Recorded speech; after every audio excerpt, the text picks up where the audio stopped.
Okay, so this is our second video on data structure and जो हम लोग आज डिस्कस करने वाले हैं वो simplest of all data structures that is array. Array linear होता है, दैट इज़ एरे लीनियर मतलब ये मुझे एक बॉक्स दूसरे दूसरे तीसरे तीसरे इस तरह से ले जा सकता है मुझे, राइट। अच्छा, ये कंटिग्यूअस भी होता है। कंटिग्यूअस मतलब क्या कि जब मैं एक एरे मांगता हूँ, मैं जब एरे मांगता हूँ तो मुझे बताना पड़ता है कि वो किस टाइप का डेटा रखेगा, एरे का नाम बताना पड़ेगा और मुझे बताना पड़ेगा कितने बॉक्सेस। तो मुझे उतने बॉक्सेस दिया जाता है। बेसिकली इंडेक्स 0 से शुरू होता है और फिर ऐसे करते करते वो last index that is A of 9। तो यहाँ हम लोगों ने दो चीज़ जाना कि हमें टाइप बताना पड़ेगा कि किस टाइप का डेटा रखने वाले हैं।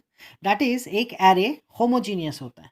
होमोजीनियस मतलब तुम्हें एक तरह का डेटा ही रखना पड़ेगा। अगर इंटीजर रख रहे हो तो सारे सेल में इंटीजर रखो, कैरेक्टर रख रहे हो तो सारे में कैरेक्टर। ऐसा नहीं हो सकता एक में मैं नाम रखूंगा, एक में फ़ोन नंबर रखूंगा, एक में पिक्चर रखूंगा, इस तरह से नहीं हो सकता। वो मल्टीपल काइंड ऑफ डेटा को नहीं रख सकता। इसके पीछे लॉजिक क्या है वो हम लोग जानेंगे।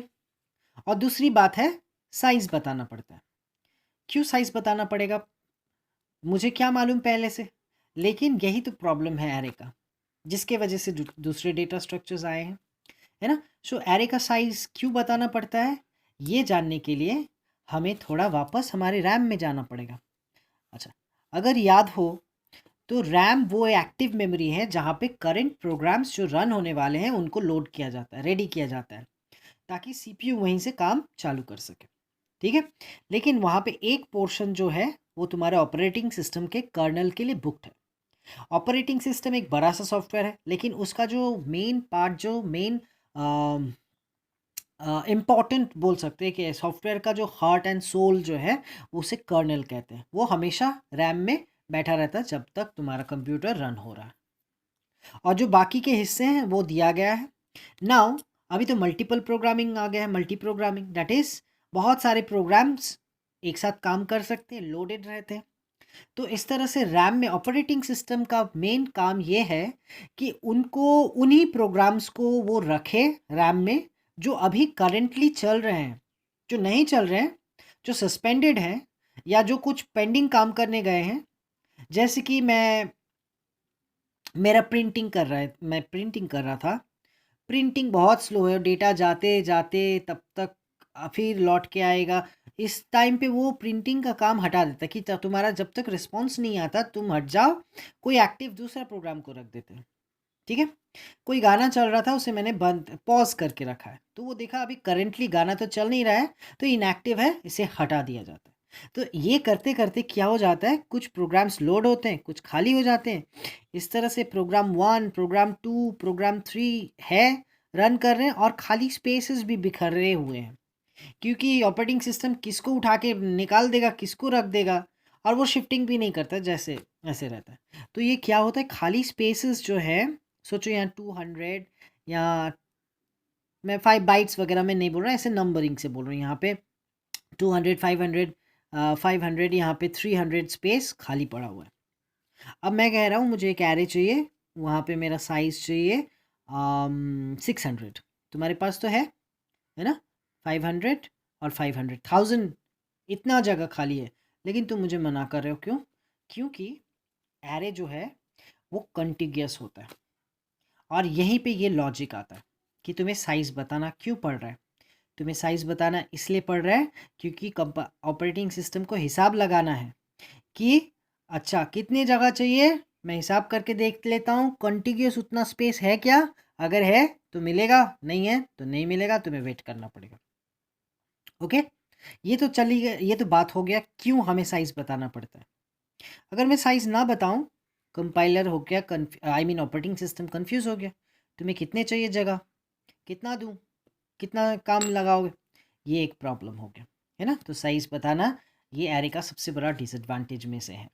और दूसरी बात, सेम काइंड ऑफ डेटा क्यों, क्योंकि देखो अगर कंप्यूटर को पता है इंटीजर का साइज़ 2 बाइट है, सपोज पूरा एक कंपाइलर से मैं बोल रहा हूँ कि अगर ये 2 बाइट है, तो अगर तुम बोलोगे मुझे 10 बॉक्सेस चाहिए, तो उसने हिसाब लगा लिया, अच्छा 2 बाइट, 2 बाइट करके ये साइज़ है, तो 10 इंटू 2 दैट इज़ 20। मुझे 20 बाइट्स ऑफ प्लेस देना है बुक करके। फ्लोट बोलोगे तो वो भी पता कर लेगा। अच्छा फ्लोट है, 4 बाइट्स ऑफ साइज़ है और 10 बॉक्सेस चाहिए, ठीक है 40 बाइट्स। देखते हैं कहीं पे खाली है एक के बाद एक। लेकिन अगर तुम बोलोगे नहीं मैं नंबर मैं नंबर रखना चाहता हूँ, फ़ोन नंबर भी फ़ोटो भी, तो किस हिसाब से मैं ये हिसाब लगाऊं कि कितना बाइट्स ऑफ मेमोरी तुम्हें चाहिए, क्योंकि तुम तो मिक्स करके रखना चाहते हो, तो वो नहीं कर पाएगा। And that is the major problem.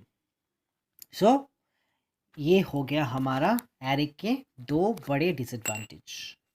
एक तो सेम काइंड ऑफ डेटा रखना पड़ेगा, दूसरा साइज बताना पड़ेगा। लेकिन एरे के बहुत सारे एडवांटेज तुम देख रहे हो। एरे का जो ये बॉक्सेस हैं ये कुछ हद तक हमारे रैम की तरह ही दिखते हैं।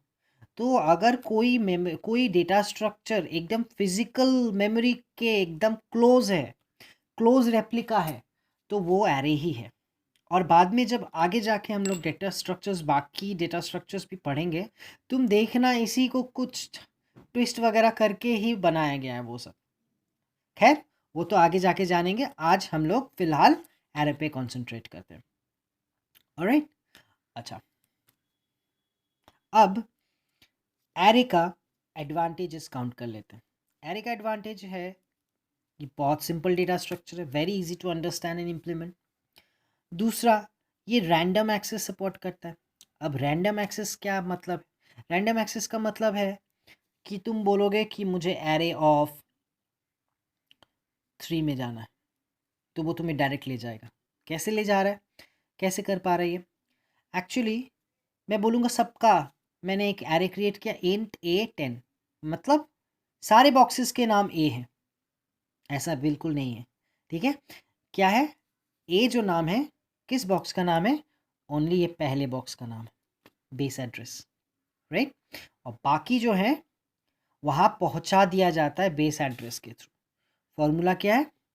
अगर मुझे एड्रेस ऑफ के में जाना है तो मैं base address plus word size के माइनस बेस इंडेक्स। जनरली बहुत सारे लैंग्वेजेस एरे का इंडेक्स 0 से शुरू करते हैं, 1 बेस्ड इंडेक्स भी है, ठीक है। सो अगर तुमने बोला मुझे एरे चाहिए इतने 20 बाइट्स ऑफ प्लेस, तो तुम्हें वहाँ से दिया गया 200 के ऑनवर्ड्स तुम्हें एरे बुक करके दिया गया। मतलब ये है 200, ये है 202, क्यों 202? 2 बाइट्स पकड़ के चल रहा हूँ, 204, 206, इस तरह से। तो जाना कहाँ है तुमको? एरे इंडेक्स 3 पे जाना है। एरे इंडेक्स 3 पे जाना है, देखते हैं फॉर्मूला में बिठा के। एरे इंडेक्स 3 में जाना है, एरे का बेस उसका नाम के साथ एसोसिएटेड बेस एड्रेस कितना है? 200। वर्ड साइज क्या है? इंटीजर है तो 2। जाना कौन सी इंडेक्स पे? 3। बेस इंडेक्स क्या है? 0। तो देख लो ये 200 और ये 6, तो ये हो गया हमारा 206। मुझे मेमोरी लोकेशन 206 पे डायरेक्ट ले जाएगा, इसीलिए कहते हैं ये रैंडम एक्सेस है। दैट मीन्स कहीं पे भी मुझे। ये एडवांटेज बहुत सारे डेटा स्ट्रक्चर के पास नहीं है, जब आगे और भी डिस्कस करेंगे तो जान पाएंगे। तो एक सिंपल है, ये रैंडम एक्सेस सपोर्ट करता है।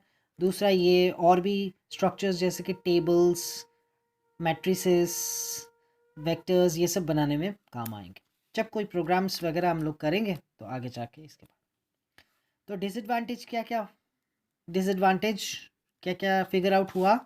Number 1, static in nature. Static in nature मतलब साइज एक बार बता दिया तो बस, है ना।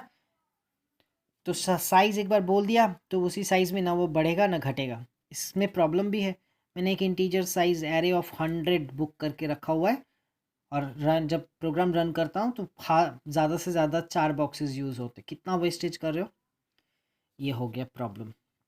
दूसरा, होमोजीनियस होता है, कभी कभी हम लोग को रिकॉर्ड रखना पड़ सकता है, तो उसमें प्रॉब्लम होता है।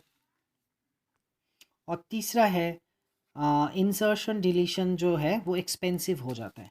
मतलब देखो, एक एरे में वैसे तो हम रैंडम एक्सेस कर ही सकते हैं, कहीं पे भी जा सकते हैं, लेकिन कह रहा है कि एक आइडियल एरे वैसा होना चाहिए जो कंटिन्यूसली रखा हुआ हो। मतलब मैंने अगर यहाँ पे 10 रखा, फिर छोड़ के फिर 20, फिर 30, फिर यहाँ छोड़ दिया, तो यहाँ मुझे और भी टाइम एंड स्पेस दोनों ख़राब कर रहा हूँ मैं, राइट। सो कहते हैं कि एरे वैसे तो रैंडम एक्सेस कहीं पे भी जाके कुछ भी सेव कर सकते हो, लेकिन एक आइडियल एरे में कंटिन्यूअसली ही डेटा स्टोर होना चाहिए। जैसे कि 10, 20, 30, 40 इस तरह रखना चाहिए, ना कि मुझे स्पेस देके। अब देखो, अगर कोई कहे कि मुझे यहाँ पे 15 लाना है, तो क्या मैं बोलूँ एरे ऑफ 1 में ला के 15 रख दो, तो फिर एरे ऑफ 1 में 15 आएगा, तो ये 20 का क्या होगा, 20 को उड़ा के ये 15 ओवरराइट हो जाएगा, दैट इज 20 गायब हो गया। एक नया स्टूडेंट भर्ती हुआ जिसका मार्क्स कुछ ज़्यादा है, इसीलिए एक पुराना स्टूडेंट का रिकॉर्ड मैं उड़ा दूँ, ऐसा तो नहीं हो सकता ना। तो हमें क्या करना चाहिए था, हमें शिफ्ट करके डेटा को सिर्फ शिफ्ट करके 40 को इधर, 30 को इधर, 20 को इधर ला के जगह बना के फिर वहाँ पे डेटा रखना चाहिए था। और एक बात बता दूँ, रैम में कुछ भी डिलीट नहीं होता, ओवरराइट होता है, ठीक है।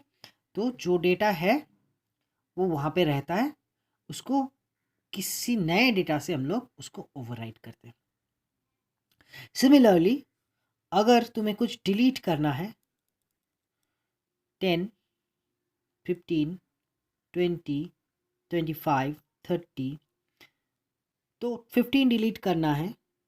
15 को तो मैंने जैसे मैंने कहा रैम में डिलीट तो होगा नहीं, तो इसे डिलीट कैसे करना चाहिए मुझे, 20 को इधर ला के, 23 को इधर ला के, 30 को इधर ला के, और मैं बोलूँगा मेरा एक्टिव प्लेस ऑफ रैम इतना ही है, इसको मैं इग्नोर करूँगा, सोचूंगा ये है ही नहीं, है ना। इस तरह से मुझे लगेगा कि 15 डिलीट हो चुका है, बट एक्चुअली नहीं हुआ। इसीलिए गार्बेजेस का कॉन्सेप्ट तुम लोगों ने प्रोग्रामिंग शुरू किया हुआ है। गार्बेज क्या होता है, यही कुछ है गार्बेज, जो पहला किसी प्रोग्राम का रेसिड्यू जो मिटा नहीं है किसी दूसरे चीज़ से, वो वहीं पे रह गया है और वो मुझे मिलता है, तो उसे गार्बेज कहते हैं।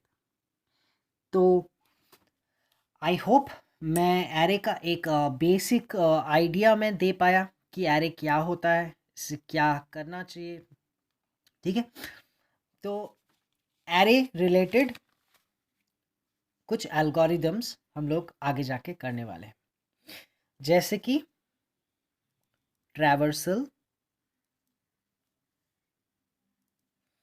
फिर है सर्चिंग, फिर है इंसर्शन, डिलीशन, और फिर insertion, deletion, then we can do sorting and so, ठीक है।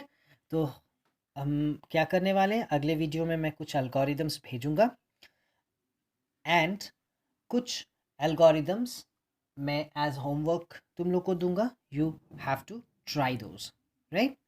और आगे जाके हम लोग एक दूसरा तरह का एरे भी सीखेंगे, जिसे हम लोग कहते हैं 2 डायमेंशनल एरे या फिर मल्टी डायमेंशनल एरे, वो भी करना है, जो स्पार्स मैट्रिक्स में बहुत काम आता है। Anyways, so we will talk about few algorithms in our next video.